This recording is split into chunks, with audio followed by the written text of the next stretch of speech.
Welcome to RPGamer's review of Soul Hackers 2. This article is written by Luis Mal Sanchez, read by JC Servant, and the video edited by Herfrog. A friendlier, simpler apocalypse. Even though Soul Hackers 2 is a follow-up to a cult game that was released more than 20 years ago, it managed to raise interest and catch the eye of many players who have enjoyed Atlus's latest releases.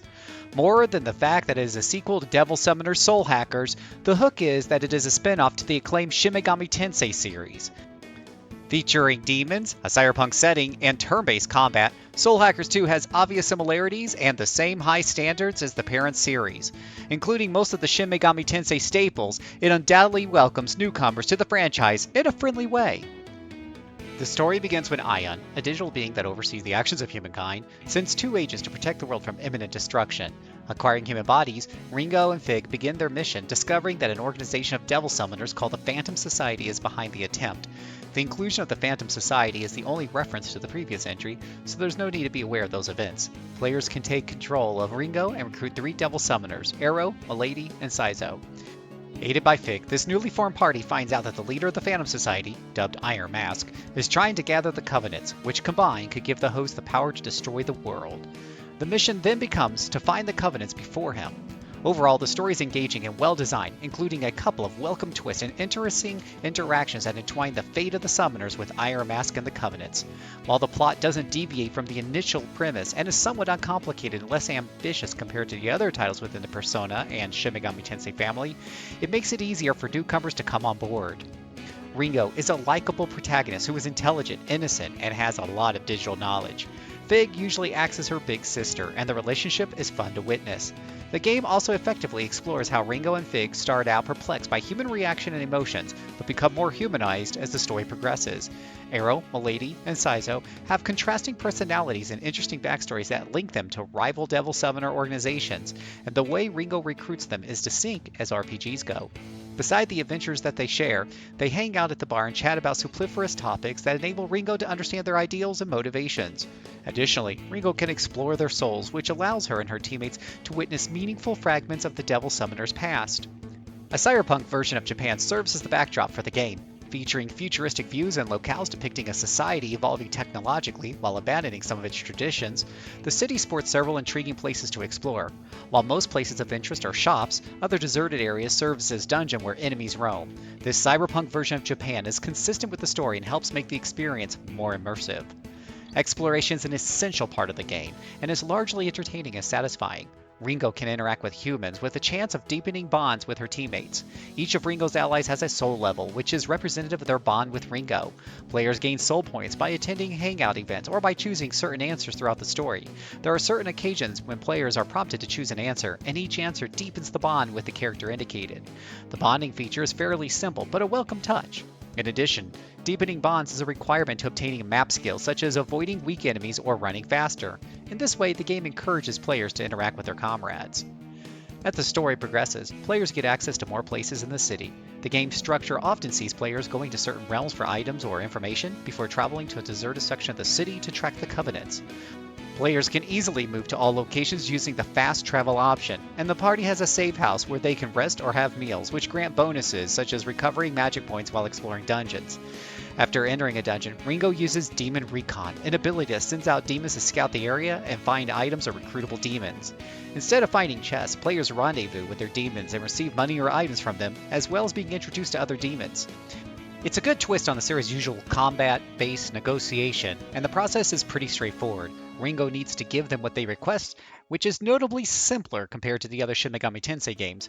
Ringo gets optional requests from a local club, and they are mostly short, fun, and grant good rewards, giving players good reason to fulfill them. There is also a dungeon called the Axis, which is representative of the character's souls. By exploring the Axis, Ringo learns about the past of her teammates and gains new abilities. While it's mostly optional to explore the Axis, this enormous dungeon is worth the time. Soul Hackers 2 gives an adequate twist to the well-known turn-based battle system of its parent series.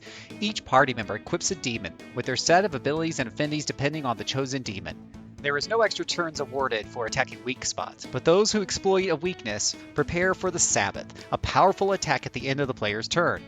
The more joined this attack, the more damage dealt. In addition, some demons have abilities that could be unleashed after the attack, such as draining hit points or magic points. Status ailments and elemental weaknesses play major roles, with physical and gun-based attacks included on the list of possible weaknesses. With abilities such as raising the number of stack units for the Sabbath, commander skills can drastically turn the tables in battle, but need certain conditions to be used. In addition, demons can only be swapped during battle using a commander skill. The game also features some passive abilities that trigger by chance, but that are really welcome, including a hit point recovering skill and an enemy action counselor. The essence of the iconic battle system is preserved, but the refreshing tweaks give the battle system of Soul Hackers 2 an identity of its own. Besides a demon, characters can be equipped with 3 object types: a comp, the weapon used to summon demons, a defensive accessory, and mystiques, items with effects such as raising the percentage of damage or reducing the magic point cost of abilities of a specific element. There is a store where players can customize their comps, increasing their attack power or affinity with certain elements, as well as adding new abilities. If players increase their affinity level, they can equip more powerful mystiques. The use of mystiques and comps is a distinctive feature and allows players to customize their characters in a satisfying way. Enemies are shown in the map and can be slashed out to gain advantage in battle or dodge to avoid engaging in combat. There are 3 types of enemies: normal, rare, and risky. Rare enemies drop special items that can be sold for a high price, but try to escape after a few turns, and risky enemies are drastically stronger than normal ones, but give tons of experience in exchange. Even though the number of demons is good, it is notably lower compared to the parent series, and there is no demon evolution. But it means a less overwhelming list of enemies and possible recruits. Instead, each demon has a level limit. After they reach it, they start leveling up slower, but in exchange give players certain items, mainly mystiques. Fusing demons takes place in a circus and includes a normal, 2 demon fusions, and special ones that need to be unlocked and require several demons. The art style of Soul Hackers 2 maintains the essence of Shin Megami Tensei, but stands apart from the parent series in the details. Making physical representation of digital beings and using neon tones, the game is visually distinctive and alluring. Using the same designs as previous games, demons look as fantastic as usual. The city and the Axis also look remarkably appealing. The soundscape has a good mix of tracks that don't overstay their welcome. Jazzy tunes are present during less serious events. A fitting ethereal piano accompanies the exploration of the Axis, and hard rock tracks make the combat more stimulating. The English voice acting is excellent and includes helpful commentary during exploration. The visual style and the soundtrack match neatly and help to make the adventure highly enjoyable. Soul Hackers 2 is a great spin-off. It isn't as long as ambitious as other Shin Megami Tensei titles, but it's clearly made with the same quality. While the reduced number of demons and the simpler mechanics can be a negative for veterans, Soul Hackers 2 proves to be a much friendlier starting point for newcomers. Fans of the franchise will likely enjoy this installment even if it lacks the complexity of other titles in the series. Disclosure: this review is based on a free copy of the game provided by the publisher. RPGamer gives Soul Hackers 2 a 4 out of 5. For more details, hit up the link in the description below. For more video content, subscribe to the channel. Follow us on Twitch for daily streams of your favorite RPGs. Join in on the discussion at rpgamer.com/discord. And for the latest in RPG news, head over to rpgamer.com.